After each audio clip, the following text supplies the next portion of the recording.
अहिंसा परमो धर्म की जय।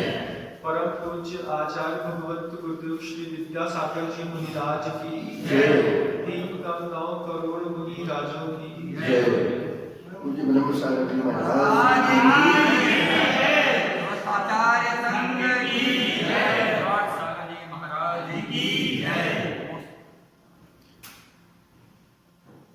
आचार्य समंतभद्र स्वामी का एक ग्रंथ है रत्नकर्णक श्रावकाचार्य। उसमें आचार्य भगवंत कहते हैं कि भयासा स्नेह लोभाच कुदेवा कमलिंगिना प्रणामम विनियम चैव न कुर्यु शुद्ध दृष्टि।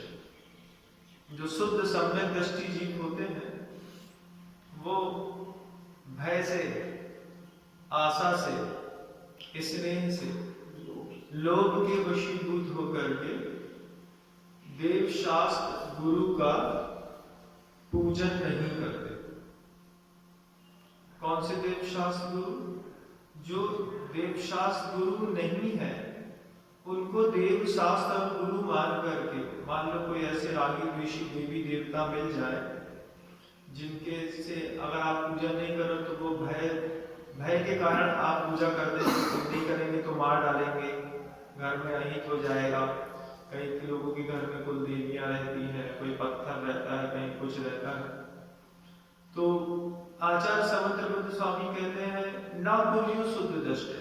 जो सम्यक दृष्टि शुद्ध है, जिसकी आस्था बिल्कुल दृढ़ और प्रवीण है, वो यहाँ वहां सिर को झुकाता ही नहीं है।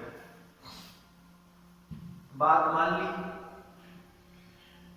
समंतभद्र स्वामी ने कहा कि भयासा स्नेह लोभाच्य कुदेवा कमलिंगी नाम न विनयम कुर्यु। नहीं करेंगे।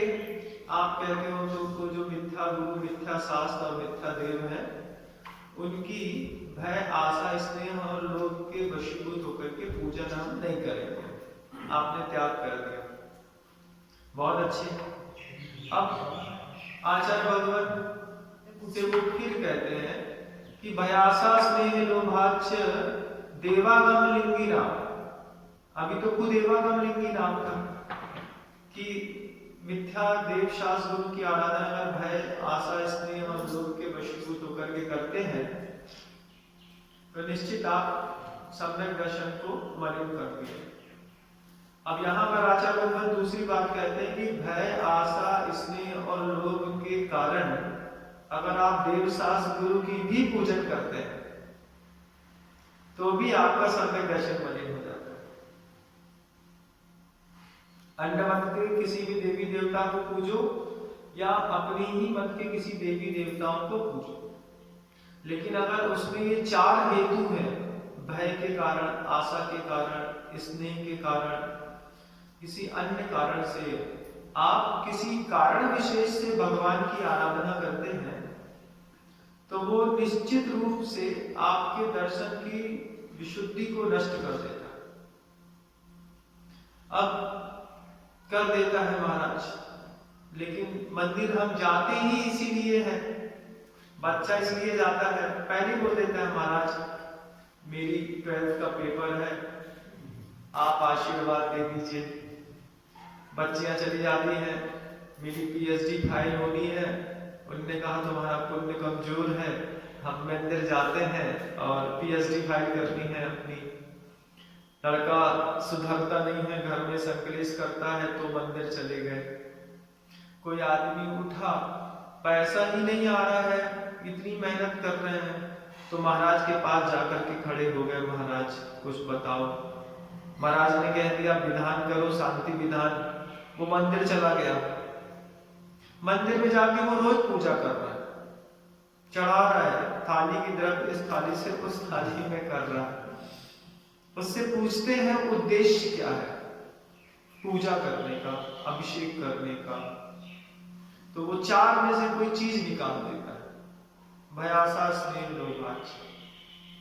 गेहूं है उसके पास, लेकिन इन चार डंक लगने से भूल गया बेचारे का। अब उसकी श्रद्धा रूपी गेहूं जो है वो भूल गई। अब भुना गेहूं कौन खाता? जानवर खाते। क्यों क्यों खाते हैं भुना गेहूं जानवर? कि उनको अच्छा खाने नहीं मिलता। लेकिन मनुष्य कभी भुना गेहूं नहीं खाता। हाँ, जो बाजार के बाहर के जो पैकेट वाले आप लोग आटा दाल खाते हैं, उसमें तो जरूर आप लोग भुना भी खा लेते हैं, लेकिन घर के अंदर भुना नहीं चलता। ये भय, ये आशा, ये लोभ, भयास और ये स्नेह, प्रीति, ये चार चीजें तो ऐसी हैं जो आपकी पूरी श्रद्धा में कीड़ा लगा देती है। मंदिर जाते हो, अच्छे हो तो जाओ मंदिर, पूजा करो, लेकिन ये विचार करके जो मंदिर के अंदर हम चले जाते हैं कि हमने 15 दिन तक मुनि महाराज की सेवा करी थी, महाराज कुछ तो देंगे। क्या देंगे महाराज? तुम ही दे रहे हो अभी तो महाराज। महाराज क्या देंगे हमको?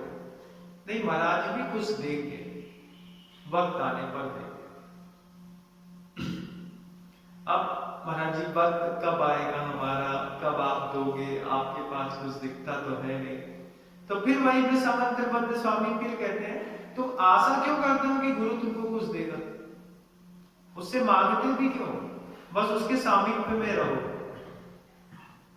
ठीक है, आपकी बात मान ली और हमने भय से, आशा से, स्नेह से और लोभ के वशीभूत होकर के अब सच्चे देव शास्त्र की पूजा नहीं करते। अब हम इन चार चीजों को हमने छोड़ दिया।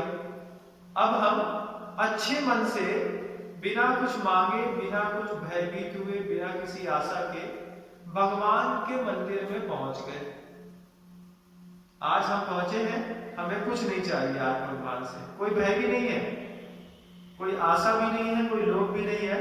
मंदिर गया, पूजन कर रहा हूं, उसके बाद भी हमारी गति में प्रगति नहीं हो रही। आपने कहा था देव शास्त्र और गुरु की अच्छे से पूजा करोगे, बिना लोभ के, बिना लालच के, तो संसार से उच्छेद हो जाएगा। लेकिन हम इन चार विकल्पों को छोड़ करके भी भगवान की पूजा रोज कर रहे हैं वर्षों से, तो भी कोल्हू के बैल के जैसे संसार में घूम रहे हैं। मान लीजिए कुछ लोग ऐसे भी हैं जिनको कोई भय नहीं है, मंदिर जाते हैं, पूजा करते हैं, हमारे कर्तव्य है, ठीक बात है, आपका कर्तव्य है पूजा करने का, आप पूजा करते हैं, लेकिन उसके बाद भी आपका संसार खत्म नहीं हो रहा, उसके बाद भी आपके मन से अशांति खत्म नहीं हो रही, शांति आ नहीं रही, उसके बाद भी धर्म का कोई अतिशय आपको दिखाई नहीं दे रहा। अब आप खुद ही अंदर सोचते हैं कि बरसों हो गया धर्म धर्म धर्म धर्म, कुछ हुआ गया तो है नहीं, जस के ठस है। क्यों है जस के ठस महाराज? बोले जैसे पहले थे, बचपन में थे, आज भी हम वैसे ही हैं, तब भी पूजा करते थे, आज भी पूजा करते हैं, तब भी हम वहां जा रहे थे, सब कर रहे थे, अभी भी कर रहे हैं, लेकिन जिंदगी में कोई परिवर्तन दिखाई नहीं देता धर्मात्माओं का। आप लोगों को भी लगता होगा महाराज जी बात तो सही कह रहे हैं, जब भी कोई दिक्कत होती है मंदिर जाते हैं, नरियल चढ़ाते, कुछ करते, कुछ मिलता तो है नहीं महाराज, फिर क्यों कर? और कर रहे हैं इतने दिनों तक, और आपने कह दिया था, आपकी बात मान ली थी हमने, भय से, आशा से, स्नेह से, लोभ से, अच्छे सच्चे देव शास्त्र की पूजा नहीं करना, नहीं करी, सामान्य से भी गए तो भी हमारे जीवन का विकास नहीं हुआ। अब आश्चर्य है, सच्चे देव शास्त्र गुरु मिलना दुर्लभ है, मिल गए, मिलने के बाद पूजन की सही पद्धति जानना, उनकी आराधना विधि जानना दुर्लभ है, जान ली, उसके बाद भी संसार खत्म नहीं हो रहा है हमारा, उसके बाद भी दुख पीछा नहीं छोड़ रहे हैं, तो आदमी बार बार पूछता है कि कोई विधि हमारी गड़बड़ है क्या? किताब में या तो गलत लिखा है, या तो हम गलत कर रहे हैं, किताब में भी सही लिखा है, हम सही कर भी रहे हैं, उसके बाद भी अगर षष्ठी उच्छेद को प्राप्त नहीं होती, आपकी गति को प्रगति नहीं मिलती, कोल्हू के बैल के जैसे घूम भी रहे हो चारों गतियों में और पर्यायों में, तो एक बार आचार्य कहते हैं, एक बार आत्ममंथन और करो, एक बार और देखो कि सच्चे देवशास्त्र गुरु को पा करके आपने उनकी आराधना की, ठीक था, लेकिन उन्होंने कहा इतने से काम नहीं बनेगा। तो कितने से बनेगा महाराज? बोले देवशास्त्र गुरु पर मिल जाना, सच्ची श्रद्धा का टिक जाना, सच्ची आराधना करने मात्र से संसार नहीं छूटता।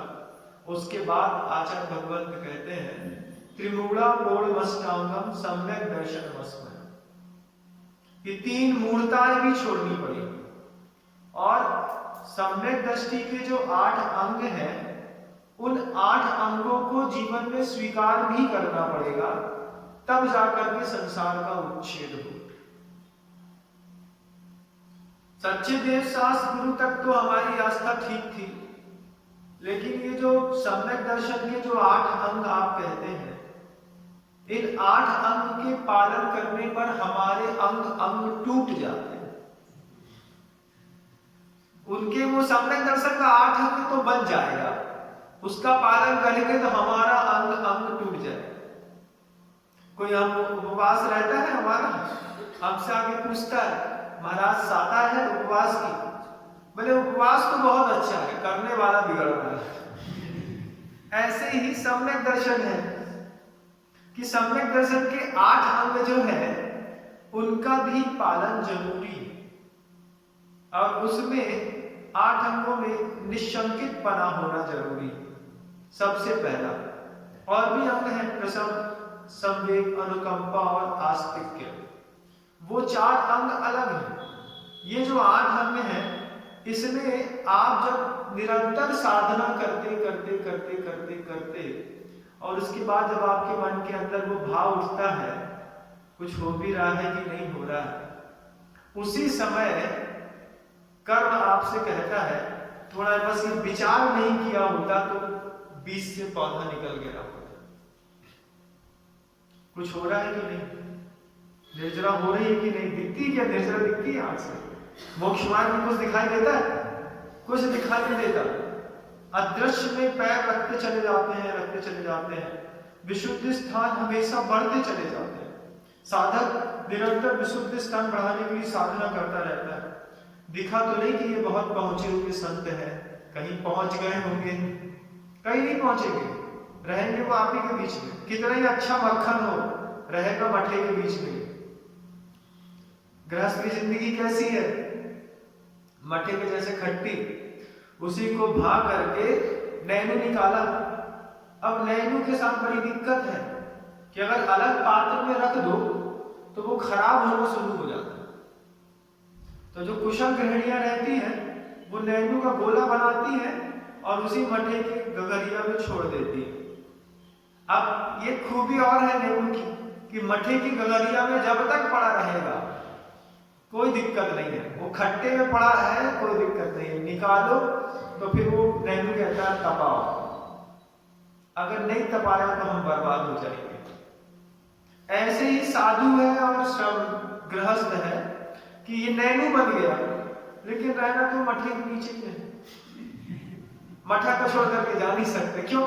अगर मठे को छोड़ दिया तो फिर तीर्थंकर जैसे चर्या करो, जंगल में जाओ, योग लगाओ, योग विरोध करो और अपने आप को इतना तपाओ कि वहीं से केवल ज्ञान की प्राप्ति हो जाए। अब वो केवल ज्ञान तो मिलता नहीं, तो नैनू बेचारा कहाँ जाए? बोले कहाँ जाओगे? मठे के साथ ही रहो। हाँ तो ठीक है, मठे के साथ ही नैनू रह रहा है। अब वो मठा पूछता है हमसे निकले हो, भाई हो, उठते हो, कुछ हमारे बारे में भी चिंतन करो, हमारा भी सोचो। तभी तो नैनू मठे को बता रहा है कि भैया देव शास्त्र गुरु मिल गए, ये मत सोच रही हो कि इसी से काम हो जाएगा। वो जो तुम्हारे अंदर की अपनी आस्था है ना, उसको पूछो कि वास्तव में गुरु के ऊपर टिकी है कि नहीं टिकी।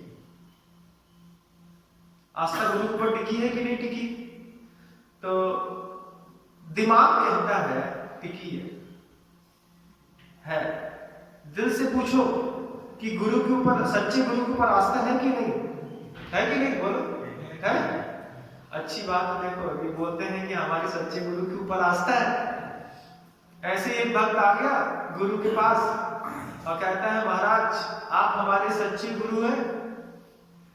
हाँ मैं तुम्हारा सच्चा गुरु। बोले आज से आप जो कहेंगे हम वही करेंगे अपने जीवन में। हमने आपको अपना गुरु मान लिया खूब परखने के बाद। मुनिराज कहते हैं ये तो बहुत अच्छी बात है कि कम से कम तुम्हारा ये भला हो गया कि तुमने अपने जीवन में एक गुरु मान लिया है। अब तुम्हारा भला निश्चित हो जाए। रोज आता था भगवान की ऐसी पूजा करता था, अर्चना करता था। एक दिन बोलता है महाराज से कि महाराज बंबई जा रहे हैं, आपका आशीर्वाद चाहिए। महाराज उसी समय पत्री देख रहे थे। पत्री देखते देखते उन्होंने कहा कि समय तो ठीक है नहीं, ये बंबई जा रहा है, इसका काम बनेगा नहीं। तो महाराज ने कहा देखो भाई अभी टाइम ठीक नहीं है, अभी तुम 2 दिन बंबई नहीं जाओ, तुम्हारा वक्त खराब चल रहा है। अब वो घर से तो तैयारी करके आया था, आप लोग भी तैयारी करके आए होंगे। यहाँ पे गाड़ी खड़ी है, 12 बजे जाना है, निकलना है, सब करना है। और ये भी कह रहा है कि महाराज को मानते कि नहीं? मानते हैं महाराज, आप हमारे गुरु भक्त हैं हम आपके, आप जो कहो वो। अब वो साधु ने जैसे उसने पत्रा देखा, पत्रा देख के देखता है कि इसका तो टाइम खराब चल रहा है। अब टाइम खराब चल रहा है तो वो कहता है कि देखो अभी 2 दिन का तुम्हारा टाइम खराब है, अभी तुम मत जाओ। तो वो कहता है बंबई जाना है, तैयारी भी कराए है, अटैची भी लग गई है, टिफिन भी पैक है, टिकट भी कट गई है, और यहाँ हमारे बाबा जी ने कह दिया मत जाओ। अब बारी फंस गई। अच्छा ठीक है महाराज जी आशीर्वाद दो, देखते हैं आते हैं। ऐसा हंस के चुपचाप जैसे आप निकलते हो वैसे वो निकल गया। अब वो निकल गया, घर गया, पत्नी से बोला खाना खिला दो, खिला दिया। उसने टिफिन उठाया, उसने अटैची ली और अटैची लेकर के घर के बाहर निकला तो अब सपन होने लगे। गधा था, बहुत तेज तेज रेंगने लगा, डेंचू डेंचू डेंचू, खूब तेज तेज करने लगा। तो उसको ये लगा कि बाबा जी सही कह रहे हैं, बाबा जी सही कह रहे थे, समय खराब है तुम्हारा, ये अपशकुन भी दिख रहा है। तो मार करके उसने अटैची वापस ले जाकर के घर के अंदर धर दी और बोला आज नहीं जाते, ये गधा जो है वो बहुत ज्यादा अपशकुन और ढेंचू ढेंचू कर रहा है। शाम को पहुंच गया वो फिर गुरु के पास। गुरु पूछते अरे तुम तो बंबई गए थे ना? बोले महाराज बंबई जा रहे थे, आपने कहा भी था कि मत जाओ। वहां उठे, आपकी बात नहीं मानी, अटैची उठा के निकले, घर से बाहर निकले तो 2 गधे महाराज ढेंचू ढेंचू कर रहे थे। लगा कि अब शकुन है बहुत बड़ा, नहीं जाओ, तो वापस लौट आए। महाराज कहते हैं तुम्हारा गुरु मैं नहीं हूं, तुम्हारा गुरु गधा है। अरे ऐसा क्यों महाराज? बोले हाँ, जब मैं सुबह 9 बजे तुमसे कह रहा था कि यहां से मत जाओ, तब तो तुमने हमारी बात नहीं मानी, और घर के अंदर शाम को 5 बजे जब गधा ने ढेंचू ढेंचू करके तुमको अपशकुन दिखाया तो तुमने किसकी बात मानी? आत्ममंथन करो। तो वो कहते नहीं गधे की। बोले तुम्हारा गुरु मैं नहीं हूं, तुम्हारा गुरु गधा है, तुम गधे की बात मानोगे। हम तुमसे पूछते हैं तुम किसकी बात मानोगे? गधे की। बोले महाराज जी दिल तो करता है गधे की बात मानने का, लेकिन आपकी बात में हाँ मिला देते हैं। तो आचार्य भगवंत कहते हैं वही बात कि जब तक तुम्हारी श्रद्धा तुम्हारे गुरु पर टिक न जाए, उनने कहा है इतने बजे पैर उठा लेना तो उठा लेना, रख देना तो रख देना। शिष्यत्व तो ऐसा होता है कि वह अपने गुरु की ऐसी निर्मल अभिव्यक्ति होते हैं शिष्य, कि उनके चेहरे को देख करके लोग पढ़ लेते हैं कि ये उसी गुरु का शिष्य हो सकता है, दूसरे गुरु में ताकत नहीं है ऐसा शिष्य बनाने की। तो अभी आपको देख करके आपके धर्म का कोई भी लक्षण दिखाई नहीं देता संसार में लोगों को। अपना चेहरा कभी देखिएगा, चेहरे से जैन का कौन सा लक्षण दिखाई देता है? महाराज माथे में लिख ले क्या, गुदवा गुदवा दे कि हम जैन हैं? नहीं, लक्षण दिखाई देना चाहिए। साधु का लक्षण दिखाई देता है यहाँ पे, साधु दिखता है दूर से, नहीं ये मुनिराज है, और वास्तव में है। हमने बोला कि हम मुनि है, लेकिन दिखाई देता है। ऐसे श्रावकों का भी कुछ दिखाई देता है। लक्षण 3 होते हैं वैसे प्राय।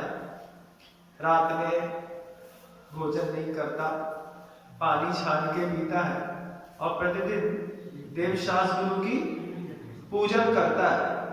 अब आप बताइएगा, आप 3 में से क्या करते हैं? तीनों करते हैं? दिखना चाहिए। पानी छान के पीते हैं, दिखना चाहिए। बिस्लरी की बॉटल नहीं पीता भी पानी छान के पीने वाला। पानी छान के पीने वाला होटल का नहीं खा सकता, पैकेट का नहीं खा सकता। क्यों? क्योंकि अनछने पानी का बना है हमारा छाने का नियम। बड़ा मुश्किल होता है ये 3 लक्षण बाहर के दिखाना, और बड़ा मुश्किल होता है अंदर में उस सच्चे गुरु के प्रति श्रद्धा पैदा करना। सच्चे गुरु की उपासना करना अलग बात होती है, और सच्चे गुरु के अंदर श्रद्धा रखना अलग बात होती है। श्रद्धा तुम्हारी दर्शन का नाम है और उपासना तुम्हारी धर्म की पद्धतियां हैं। तो तुम धर्म का पालन करते हो क्योंकि तुमको तुम्हारे परिवार के लोगों ने सिखाया। महाराज को आहार दान देना, उनको अपने दो तो बनाते नहीं है, ये धर्म है तुम्हारा, इसका जिसका तुम पालन करते हो। अंतर्मन से एक बार टटोल के पूछो कि जिनकी मैं चर्या या पालन करता हूं या कराता हूं, उनके प्रति हमारी श्रद्धा का स्तर अंदर कितना है। और जब वो श्रद्धा का स्तर तुम्हें दिखाई देने लगे, तब तुम समझना कि निकलने के लिए कोई माचिस की तीली बराबर लौ हमें दिखाई दे गई है। इतने प्रकाश में भी संसार पार किया जा सकता है। बाकी की गतियां और प्रगतियां मात्र घुमाने के लिए हुआ करती हैं। आप लोग बाहर निकलने का प्रयास कर सके, इन्हीं भावनाओं के साथ आचार्य भगवंत गुरुदेव श्री विद्यासागर जी महाराज की जय।